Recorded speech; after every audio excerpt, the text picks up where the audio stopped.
Yo, yo, yo, what up? This is Matt here on Just for Fun, and happy Friday morning, everybody. By the way, a quick announcement. My employer announced they were laying off everybody in our position. So I was able to, because they gave me a few months' notice, I was able to find another job before my job ended at the current employer. And now I'm going to be starting a new job in 2 weeks. I got a week off. I get 2 weeks off. I get a week. I'm going to visit my folks, so I won't be recording next week. And then the week after that, I'll be home all week, so you're going to see a shit ton of videos then. And so I'm getting paid to chill and hang out with you guys. It's Friday morning. I gave notice today, and when you give notice at a financial institution, they tell you deuces. So I'm out, I'm chilling, I'm having a great time. And this is Ninja Bear Delver. So this is a Tiwu deck. So, basically props to Travis Wu for creating this masterpiece of tempo. There's all different types of decks out there. There's aggro, there's control, there's combo, right? But somewhere in that nexus is tempo, and which is originally defined as aggro control. And basically, what you want to do with this type of deck, there's two ways to play it.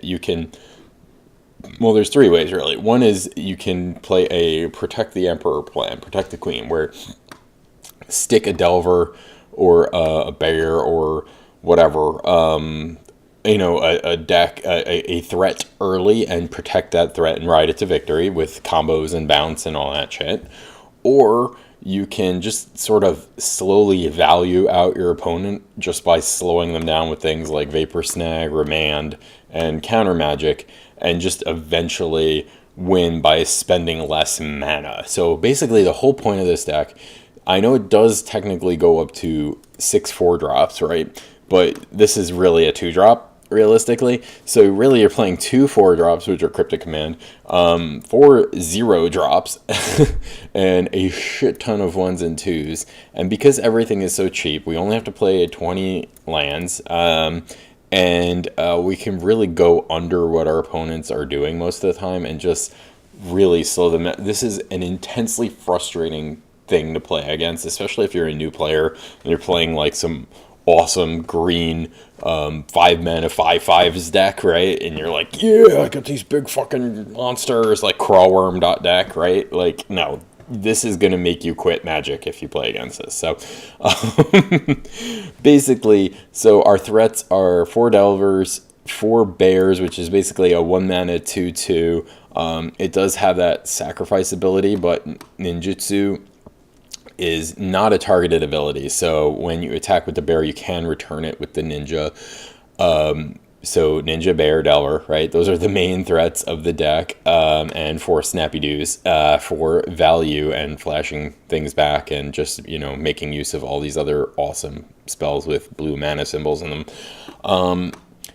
Plus, rebuying Snapcaster with Ninja is pretty amazing. Rebuying these is okay because we can, it makes your non-flip Delver more useful. It makes, and because it's easy to recast let's say it's turn 3, you're attacking with the bear. You could probably still get it through on turn 3, attacking with the 2/2, right? And then Flash and Ninja, draw a card, recast the bear. You're just you get all these minor advantages, and it really puts you ahead in the long game. We've got Serum Visions to set up Delver flipping, couple Sleight of Hands just for additional draw spells. And, this is what I tend to board out most of the time. These, it might be right to just play more Spell Pierce and Dispel or something like that in that spot, but I kind of wanted just a couple more. The original version of the deck had probes, so I kind of threw those in there instead of the probes. But, it might be more correct to play more counter magic in that spot. For Vapor Snags, Vapor Snag is your path to exile in this deck because, like I said, we're really just trying to slow our opponent down. It doesn't matter if our opponent has stuff that we can attack through. It just matters if they have stuff that we can't attack through. And if they're spending... basically, if we're attacking with these creatures, they're going to have to spend most likely 2 or 3 mana on a creature that's going to block, and with Delver, maybe more than that. So we're using 1 mana to make them spend that 3 mana again, right? And they're losing a life, so just the speed of everything, they're not going to be able to keep up. Plus, if we can set up a situation where we're snagging something and then countering it with Deprive, Remand, or Cryptic, or Shoal, then we're really, really going to get ahead on tempo.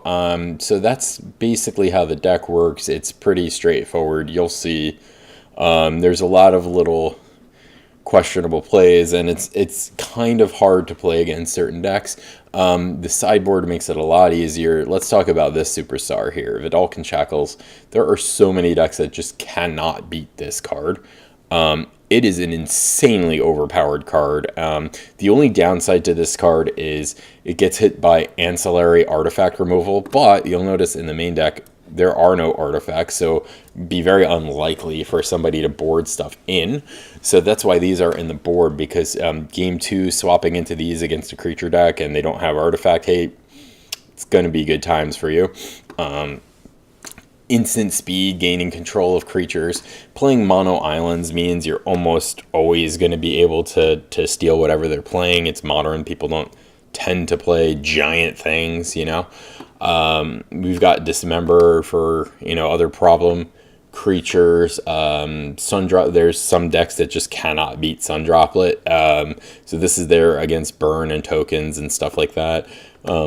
Echoing Truth, again, just another bounce spell, and some graveyard hate, more counter spells, and Pithing, Poking Needle. That's what this is called from now on. Fuck it.